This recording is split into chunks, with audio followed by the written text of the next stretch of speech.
Diz o texto: palavras que Amós, criador de ovelhas em Tecoa, recebeu em visões a respeito de Israel 2 anos antes do terremoto.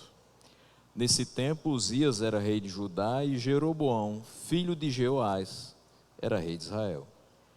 Ele disse: o Senhor ruge de Sião e troveja de Jerusalém.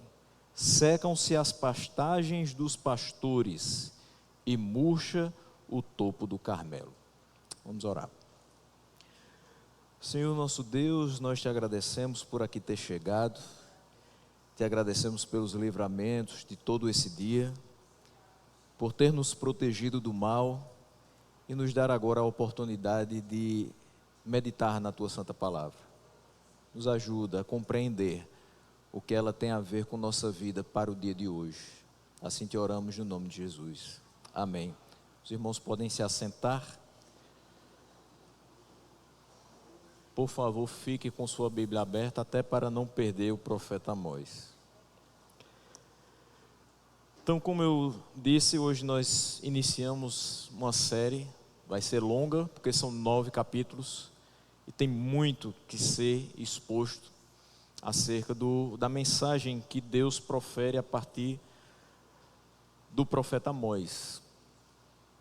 E a nossa intenção nessa noite é apresentar de forma breve o autor e o contexto, de modo que a gente venha se inteirar daquilo que vai ser tratado em ministrações futuras, mas que a gente já comece a refletir acerca dessa mensagem que Deus entrega ao seu povo por intermédio do profeta. E a nossa oração é que Deus nos ajude nessa caminhada. Qual seria a mensagem de Deus para o mundo em que nós vivemos? Pense aí. Nós vivemos em um mundo em crise, mas isso não é novidade, desde a queda de Adão. Só que a nossa era tem enfrentado um número maior de crises e com maior intensidade. O que é que eu quero dizer com isso? Em outros momentos da história existiram crises políticas mais localizadas. E hoje, por conta da globalização, a crise política em países bem distantes do nosso acaba por nos afetar. Agora mesmo estamos passando por um momento de bastante tensão. O conflito é Israel e Palestina. Mas, dependendo de uma palavra, nós podemos estar no meio desse conflito. Uma palavra mal colocada, uma classificação errada, e a gente pode estar ou de um lado ou de outro e no meio do fogo cruzado. E veja que a gente aparentemente não tem nada a ver com isso. Não só isso, a crise moral campeia, principalmente nos países ocidentais. Eu falei agora de um conflito mais oriental, mas a crise moral de lá para cá, onde nos engloba também, é terrível. Vocês devem ter acompanhado que a França colocou no seu artigo 34º da Constituição que até 14 semanas a mulher pode abortar o filho que está esperando, sem motivo aparente, sem que seja necessária uma justificação tão profunda assim. Países aqui próximos de nós aprovaram até com mais tempo. Por exemplo, na Colômbia são 24 semanas. Há uma proposta no nosso país para que, dependendo da situação, isso possa ser estendido até o 9º mês, ou seja, prestes a acontecer a concepção.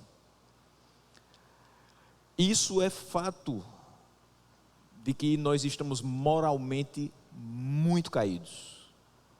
O mundo no geral está sem freios.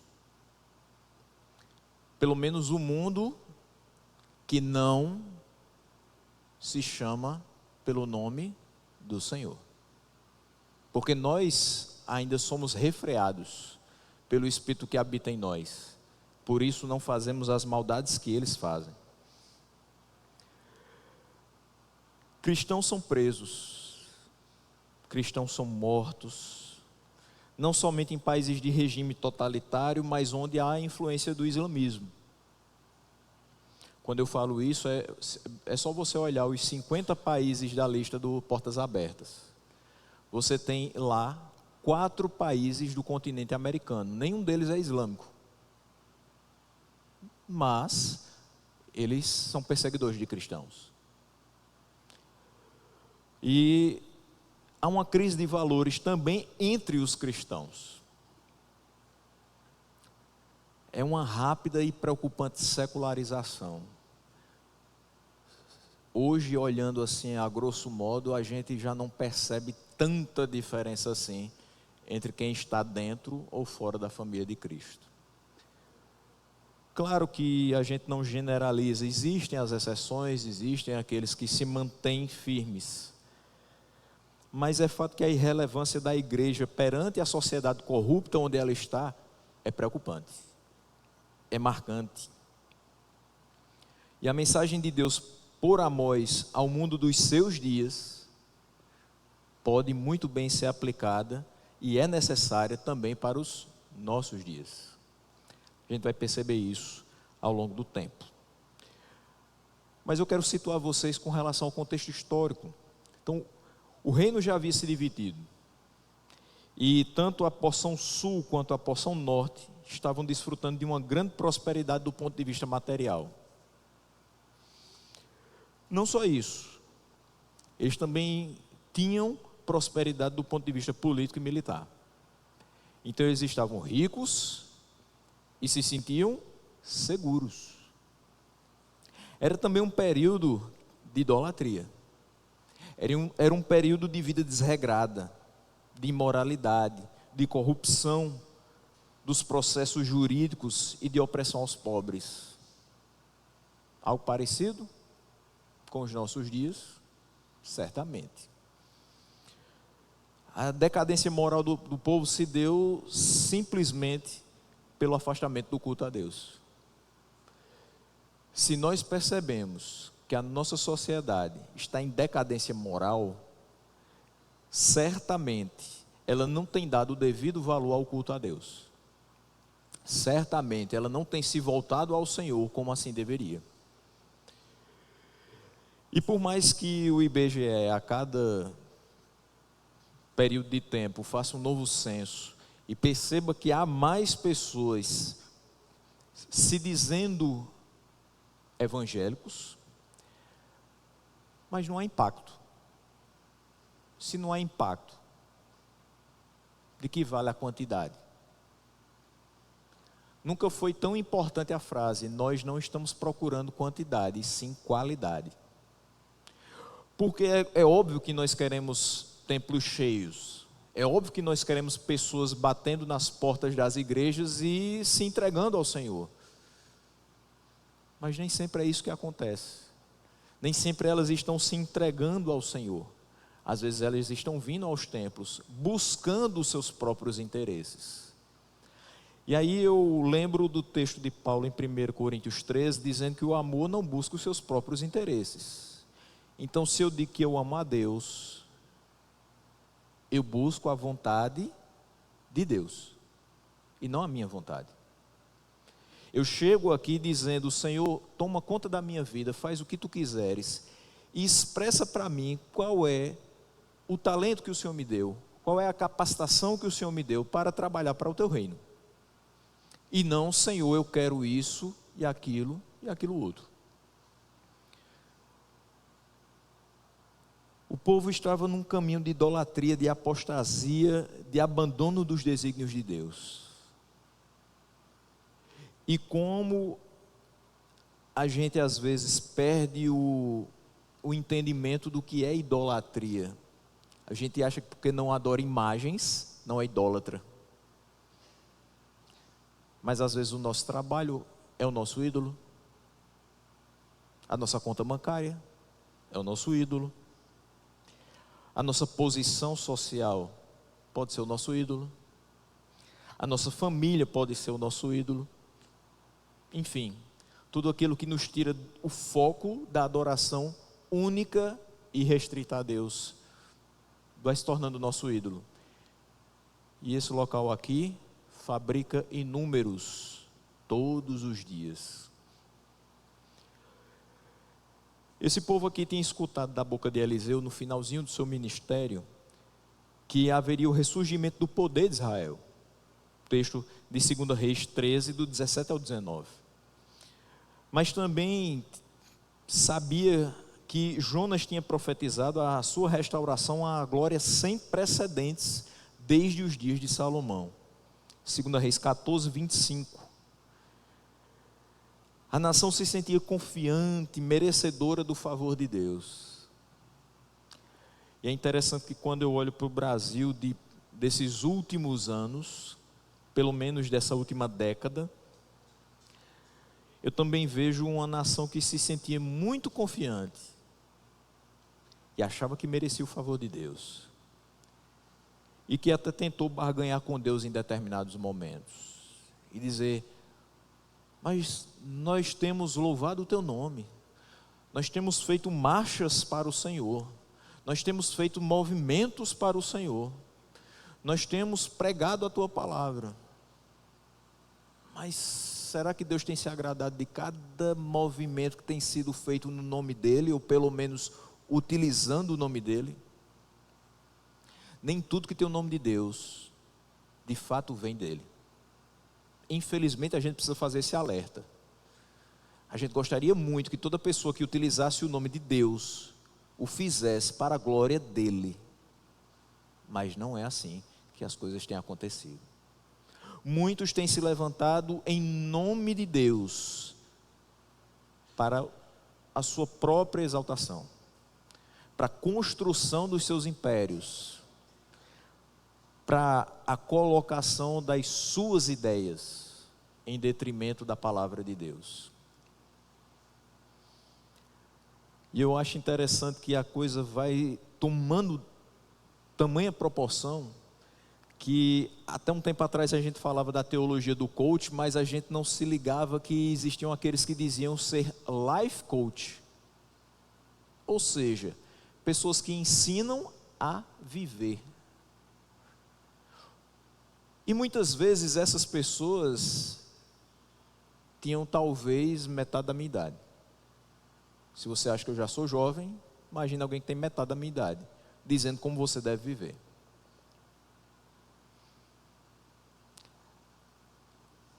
A única fonte necessária para que nós aprendamos como viver está aqui. É a palavra de Deus. Ela é que diz até onde eu devo ir e onde eu devo frear os meus passos. O que eu devo fazer para agradar o meu Senhor? O que eu devo fazer para viver de modo que seja um culto de gratidão a Ele por tudo que Ele já fez, e certo de que Ele ainda vai fazer muita coisa pela minha vida e pela vida dos meus. A prosperidade daquele povo aumentou a corrupção religiosa. E é o que está acontecendo com a gente. Quando eu digo com a gente, obviamente com a nossa nação. Sempre que existe valores monetários envolvidos, inevitavelmente, invariavelmente há corrupção. E quando o povo se aparta da vontade de Deus, se aparta do culto a Deus, da palavra de Deus, essa corrupção é muito mais devastadora. Uma nação que se sentia confiante, achava que Deus se agradava dela por ela ser tão abastada, tão poderosa, mas não tinha condições morais perante Ele, porque ela se firmava nessa prosperidade que experimentava naquele momento. Foram esquecidos os castigos que no passado Deus aplicou à nação infiel, e que a paciência do Senhor estava chegando ao fim, estava bem pequena. Por isso, Amós é enviado para lembrar o povo disso. O profeta é levantado por Deus como uma última alternativa de conserto daquele povo. Quem deveria ser o primeiro a chamar o povo à responsabilidade? O rei. O rei fez isso? Não, o rei falhou. Mas você também tinha a presença do sacerdote. O sacerdote fez isso? Chamou o povo ao arrependimento, ao conserto diante do Senhor?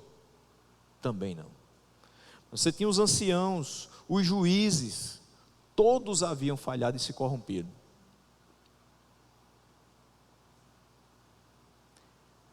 Quando a gente olha para isso aqui, é inevitável fazer comparações. Aqueles de quem a gente espera um modelo, uma referência, boas atitudes, lisura nos processos, não há. Como é que a gente vai confiar nessas pessoas?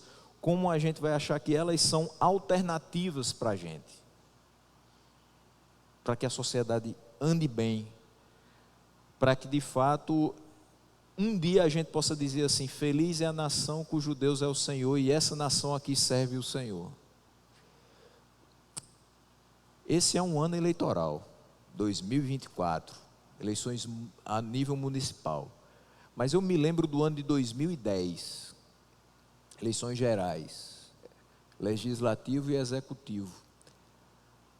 E há um candidato que já foi preso, solto, a esposa também, a filha também, proveniente do Rio de Janeiro, que fez uma propaganda tão grande que seria o nome evangélico no Palácio do Planalto, que toda vez que ele se reunia, as pessoas levantavam faixas dizendo assim: o Brasil é do Senhor Jesus, e votariam naquele candidato. Só que tem uma coisa: por mais que a situação seja caótica, Deus continua reinando do seu alto e sublime trono. Deus continua no controle de todas as coisas. Pode falhar o rei, pode falhar o sacerdote, os anciãos, os juízes, pode todo mundo ter se corrompido. Ele entra em ação e levanta aquele que vai levar a cabo a sua obra de conserto. Os judeus do Reino do Norte viviam abastados e eles não se apiedavam da situação dos menos favorecidos. Era mais ou menos o seguinte: se eu estou bem, tanto faz como está aquela pessoa. Não havia mais uma sensibilidade no tocante às necessidades do seu semelhante. E aí eu penso no primeiro domingo do nosso mês, que foi agora, faz 2 dias. Talvez você não tenha condições de trazer uma cesta básica completa para ofertar a alguém que está passando necessidade. Talvez você não tenha condição de dar muitos quilos de alimento. Talvez seja um momento da sua vida que nem trazer 1 quilo de alimento você possa. Ninguém está aqui para dizer algo de bom ou de ruim quanto a isso. A questão é que,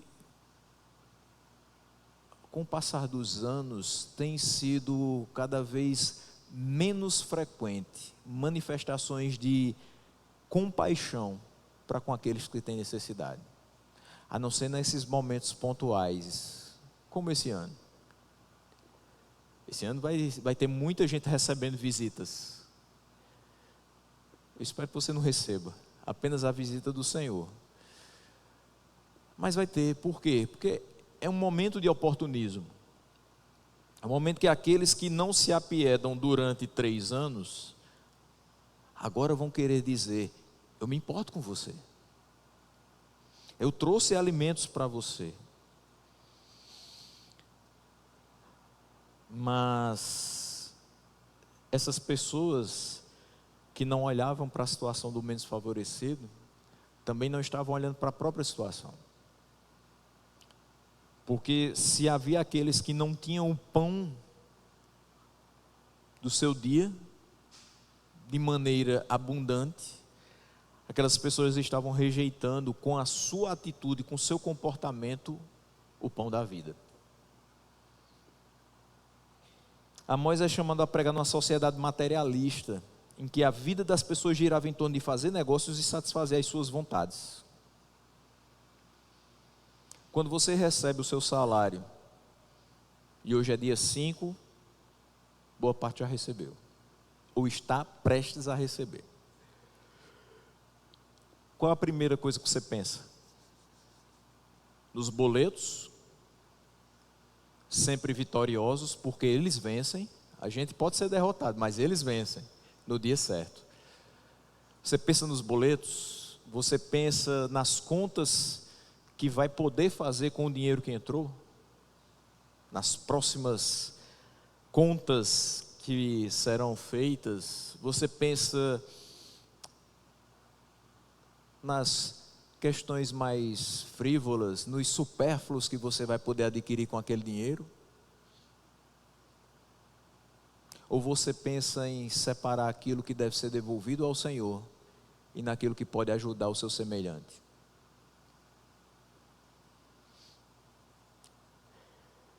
É muito complicado você lidar com pessoas que tudo que elas falam é o dinheiro, que a vida delas gira em torno dessa máquina de receber dinheiro, multiplicar o dinheiro e ter mais dinheiro. E quanto mais tem, mais quer. E tudo para satisfazer as suas vontades. E parece que a vontade do ser humano nunca acaba. Ele tem hoje um celular.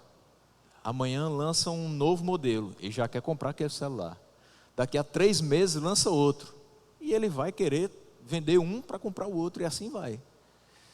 E não dá vencimento. E sabe quantas vezes ele fica feliz depois de todo esse processo? Nenhuma. Porque ele vai vendo que o vazio vai se aprofundando. Os irmãos sabem que eu trabalho em escola. Eu não estou mais lidando diretamente com alunos e pais. Glória a Deus por isso. Porém, ainda continuo vendo situações bem difíceis. Eu fui chamado para conversar com um aluno semana passada. E minha diretora olhou para ele e disse assim: se abra, ele é pastor. Olha a responsabilidade, né? Pode contar para ele, eu confio nele, ele não vai passar para ninguém, porque ele é pastor. Sou mesmo, pode falar. Obviamente eu não vou dizer o que aconteceu com ele, porque eu prometi, né? Mas uma palavra me chamou a atenção na fala daquele menino, de 11 anos, vazio. Ele é extremamente inteligente. As palavras que ele usou, eu acho que com 11 anos eu não usava. Vazio. Como é que uma criança de 11 anos se sente vazio? Não é duro isso? Aí alguém pode dizer assim: não, mas o pai deu celular, deu um tênis novo, o material dele está completo, roupinha boa, o carrinho vem deixar, vem buscar. O que é que falta para esse menino? O vazio do coração dele é exatamente do tamanho de Deus. O que falta para ele é Deus. Se ele se satisfizer em Deus, não vai haver mais espaço para ele sentir vazio. Então essas pessoas aqui tinham dinheiro, conseguiam fazer as suas vontades, mas eram vazias, no fim das contas. Agora eu quero chamar a atenção para o seguinte: a questão não é simplesmente que ter dinheiro é um problema. Não, ter dinheiro não é problema não. A quantidade de bens que eles tinham não era um problema, mas é a forma como eles tinham conseguido esses bens, à custa de corrupção, de suborno dos seus magistrados, além de oprimir os trabalhadores no campo. Amós é um instrumento de Deus para retirar o que encobria as obras desse povo. Dizer assim: ó, vocês não estão enxergando. As pessoas acham que vocês são maravilhosos, mas eu vou fazer isso aqui, ó. Essa é a verdadeira face de vocês. Ele denuncia o pecado, chama a nação de Israel ao arrependimento e anuncia que o juízo estava próximo se eles não se arrependessem. Você queria essa missão? Pregar um povo materialista, egoísta, em si mesmado, e que certamente não ouviria o que você ia falar, mas você se levantaria denunciando o pecado deles, chamando ao arrependimento e dizendo: se vocês não se arrependerem, o castigo está bem perto. Essa era a missão de Amós. Mas quem é esse homem com essa missão tão difícil? Ele era nativo de Tecoa, e quando o pastor Rondo falava domingo à noite, citou os nobres dos tecoitas que não se envolveram, né, na reconstrução, que era liderada por Neemias. Então eu fiquei maravilhado, porque iríamos citar isso aqui. Então ele era justamente dessa cidade, chamada Tecoa, 19 quilômetros ao sul de Jerusalém e 8 ao sul de Belém. Ele era um pastor, um pequeno agricultor. Ele tratava de um pequeno rebanho e de uma colheita de sicômoros, figos silvestres. Por causa das suas boas terras pastoris, Tecoa sustentava muitos pastores com os seus rebanhos. Amós, então, era uma pessoa que não era afeita à teologia. Ele diz no capítulo 7, no versículo 14, que ele não era um profeta profissional, por assim dizer, que ganhava vida com o ministério. Ele não se dedicava a estudar a palavra de Deus. Ele respondeu a Amazias: eu não sou profeta, nem pertenço a nenhum grupo de profetas, apenas cuido do gado e faço colheita de figos silvestres. Quando ele diz isso, ele está querendo dizer o seguinte: olha, eu não sou de linhagem profética, eu não sei muito a respeito da palavra, eu só cuido do gado, provavelmente esse gado nem dele era, e faz colheita de figos silvestres. Ou seja, a vida dele era do campo, era um trabalhador do campo, não era alguém rico. Quando ele liderava o rebanho, o chamado de Deus ao ministério profético foi ouvido por ele. Ele diz no versículo 15: mas o Senhor me tirou do serviço junto ao rebanho e me disse: vá, profetize a Israel, o meu povo. Se você ainda tem dúvida que você pode ser chamado por Deus, independente da sua condição ou da sua qualificação teológica, está aqui a resposta. Tem gente que diz: mas eu acho que Deus não vai me chamar para pregar a palavra porque eu venho de longe. A Tecoa era bastante longe também. Tecoa não tinha tradição de teólogos, mas Deus chamou Amós. Mas como é que Deus vai usar uma pessoa que cuida de gado, que corta palma para dar para os bois, uma pessoa que fica ordenhando vacas o dia todo, levando tonéis de leite para cima e para baixo? Deus vai usar uma pessoa como essa? Vai.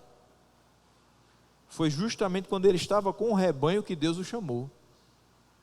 Ele disse: vá, profetize a Israel, o meu povo. Deus não vai me chamar, eu não tenho seminário teológico. Amós também não tinha. E olha que já existia uma escola de profetas naquela época. E ele profetizou durante 15 anos, de 765 a.C. a 750 a.C., no norte. Só que Tecoa era no sul. Era mais ou menos como se ele tivesse saído ali da zona rural, da área de campo, mais ou menos do Paraná, e subisse até o Rio Grande do Norte para pregar o Evangelho. E ele completou o seu ministério uns 10 anos antes de Isaías começar a profetizar no sul, em Judá. Lá no norte, o rei era Jeroboão, mas no sul, o rei era Uzias. E aí, quando você vai para Isaías, você sabe que o rei, na época de Isaías, era o rei Uzias. Então, ele é meio que contemporâneo de Isaías. Diz o versículo 1 que ele criador de ovelhas em Tecoa, recebeu em visões a respeito de Israel. Então Deus apareceu a Amós em visão, e o que ele mostra a Amós nessas visões? Pecado do povo. As necessidades do mundo daquela época, a urgência de arrependimento e a futura destruição de Israel por falta de arrependimento e mudança de rumo. Está lá, no telão que Deus coloca na frente de Amós, você tem um povo que peca sem pensar nas consequências. Você tem as necessidades desse povo, principalmente de arrependimento e de mudança de rumo. Quando a gente lê a respeito de mudança de rumo, a gente está falando de conversão. A autoridade desse livro é conferida justamente pelo fato de Amós ter recebido de Deus, em visão, essas palavras. Muita gente fala, a Bíblia é um livro escrito por homens. Claro, essas aqui são palavras de Amós, mas ao mesmo tempo são palavras de Deus. Amós se compadecia da situação dos pobres e da opressão sofrida por muitos em Israel, principalmente os que trabalhavam no campo, porque ele era um que trabalhava no campo. E como homem do campo, ele vai usar várias expressões, várias metáforas provenientes desse contexto em que ele estava inserido. Isso é muito interessante, porque a gente pega, dentre os escritores da Bíblia, pessoas que eram muito letradas. Paulo chega a ser tão erudito que Pedro diz que as coisas que Paulo escreveu eram muito difíceis de serem compreendidas. Mas você também tem Amós, que vai utilizar de uma linguagem mais simples. Porque Deus utilizou-se desses homens, também respeitando as suas individualidades, e utilizando cada uma delas para atingir o povo da época. Então, nesse contexto campestre, de agricultura e de pecuária, nada melhor do que pegar um trabalhador do campo, que entendia a situação do trabalhador oprimido do campo, para poder falar para eles que, por exemplo, aquela opressão significava o afastamento dos seus patrões da palavra de Deus, que se eles compreendessem o que Deus quer de nós, eles não os tratariam daquela maneira.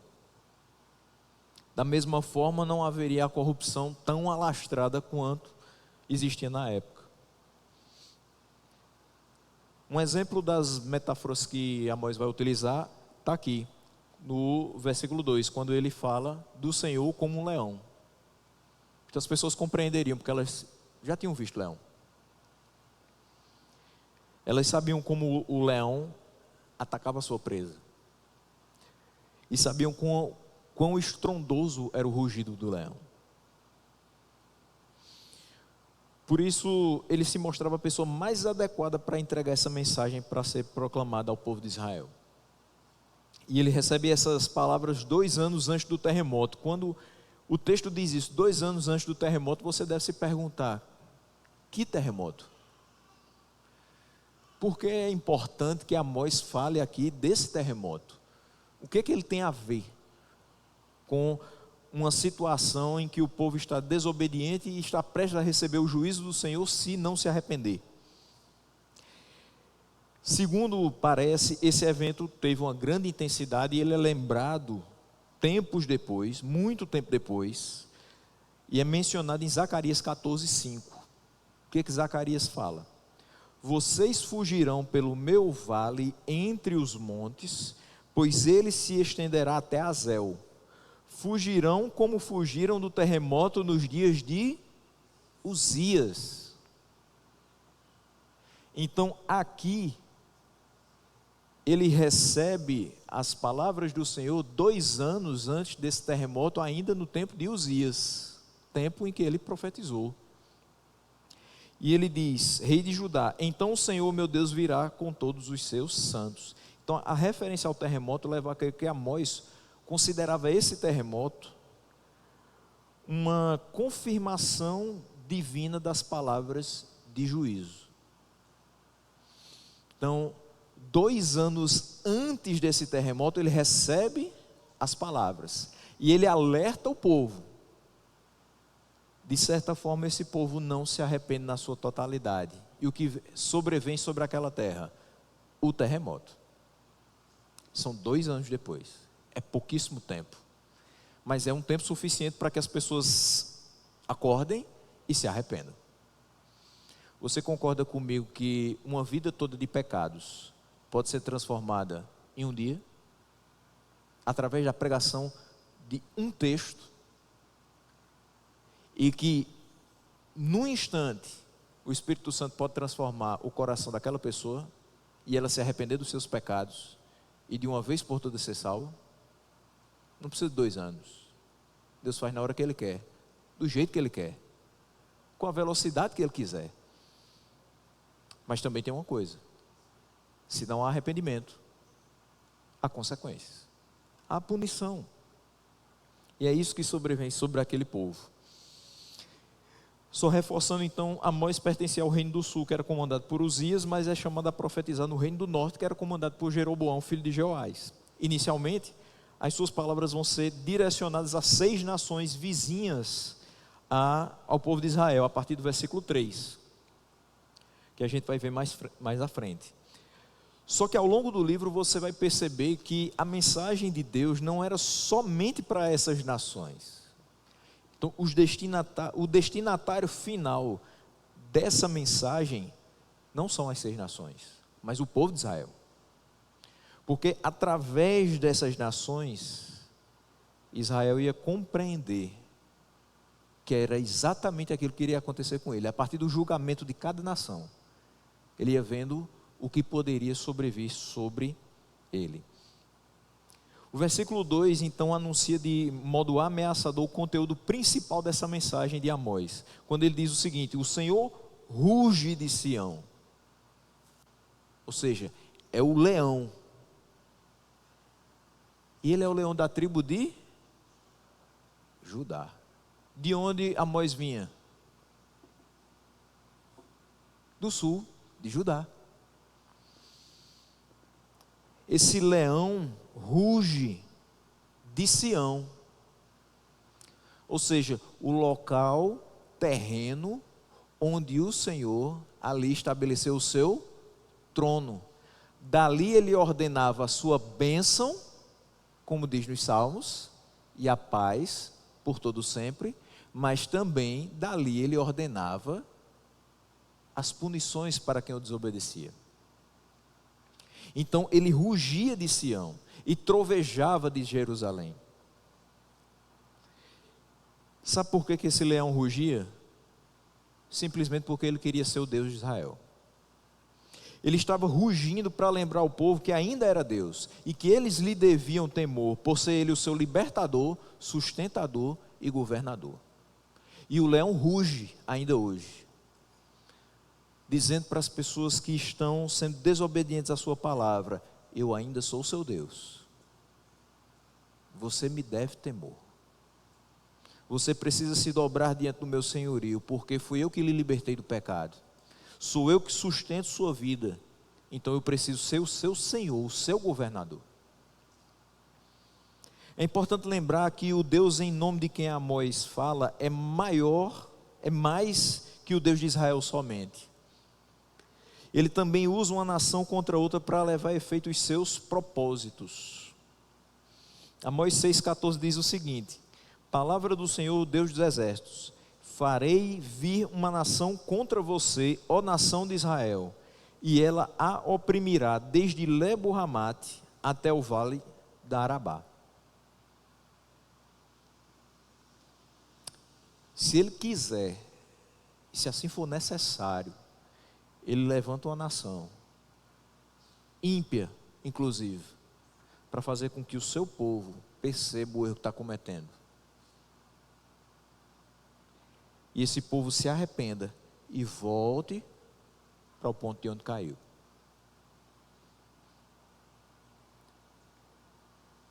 O Deus em nome de quem Amós fala é o grande rei que governa todo o universo. Amós 4, versículo 13. Aquele que forma os montes, cria o vento e revela os seus pensamentos ao homem, aquele que transforma a alvorada em trevas e pisa as montanhas da terra. Senhor, Deus dos exércitos é o seu nome. É diante desse Deus que aquelas pessoas estavam. É diante desse Deus que nós estamos.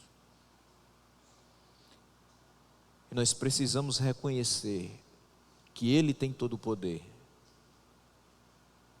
Não só com relação aos problemas e ao caos que está instalado nesse mundo, mas Ele tem todo o poder sobre a nossa vida.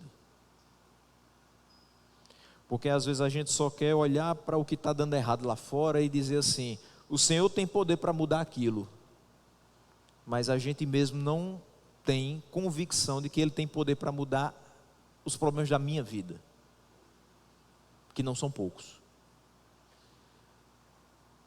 Às vezes eu não quero colocar como Deus sendo poderoso para transformar aquilo que eu mesmo quebrei dentro da minha casa, dentro da minha família. Eu com minhas próprias mãos, com minhas atitudes, com minhas palavras, fiz desmoronar. E eu fico tentando ali de forma muito precária, com minha falta de entendimento, com minha falta de sabedoria, fazer com que tudo se restabeleça. Mas não se esqueça, só quem pode trazer a harmonia, a paz e o entendimento entre as pessoas, entre as nações, é Deus.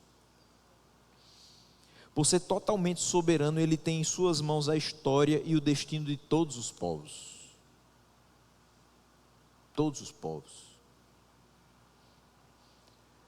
Israel precisava saber que Ele era o Senhor do seu futuro, mas também era Senhor sobre tudo e tinha propósitos e interesses que ultrapassavam e muito as fronteiras daquela nação eleita.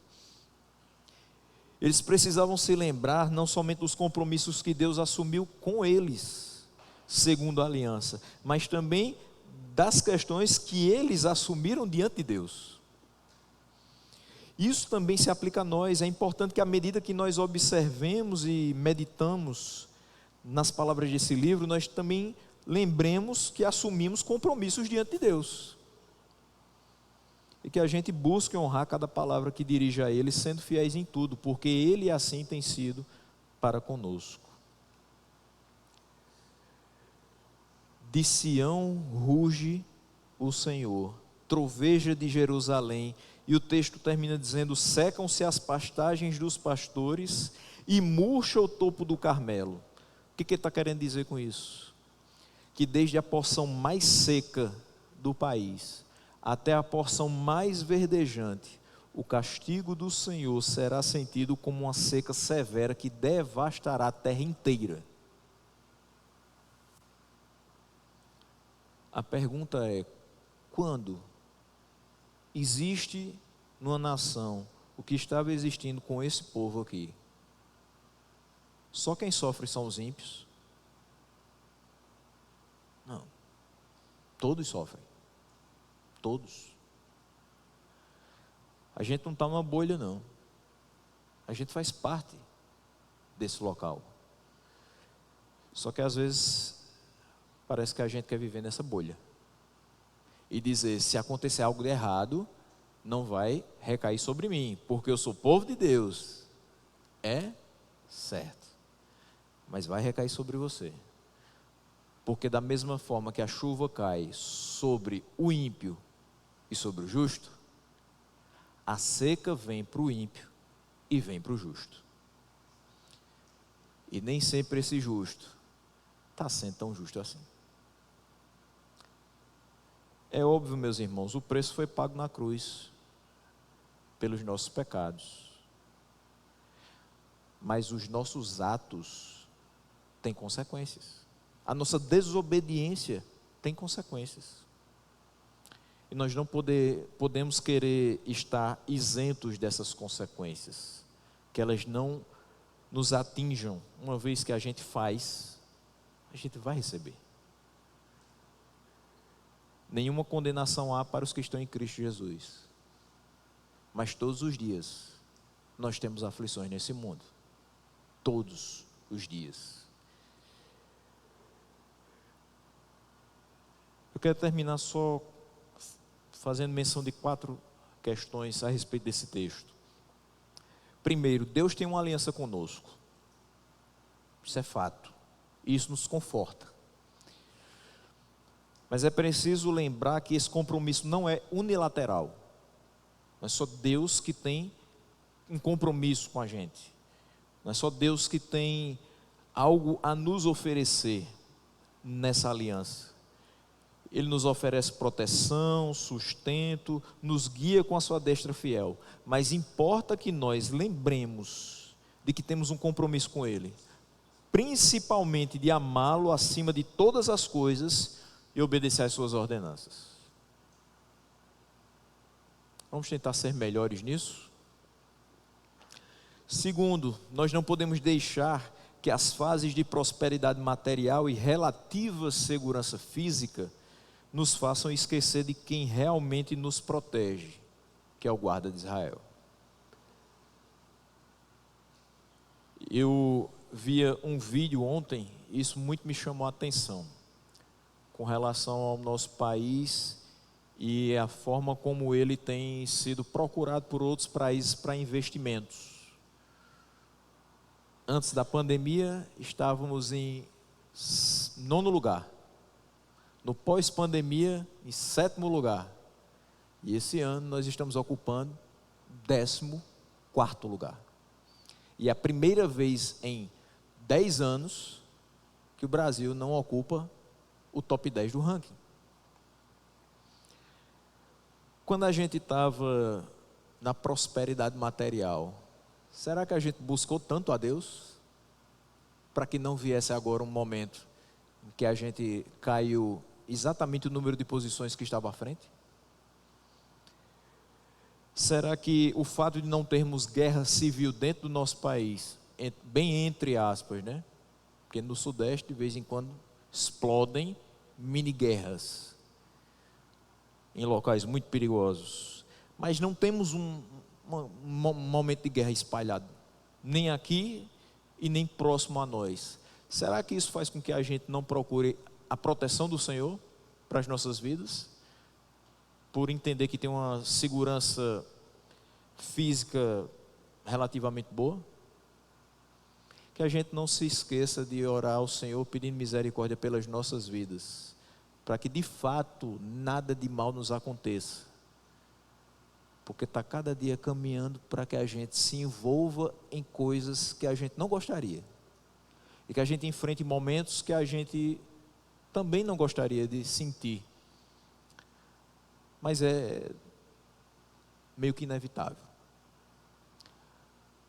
porque isso acontece em todo o mundo, onde a corrupção existe, onde a desobediência à palavra de Deus existe, onde a desvalorização dessa palavra existe, dificilmente as coisas estão em paz.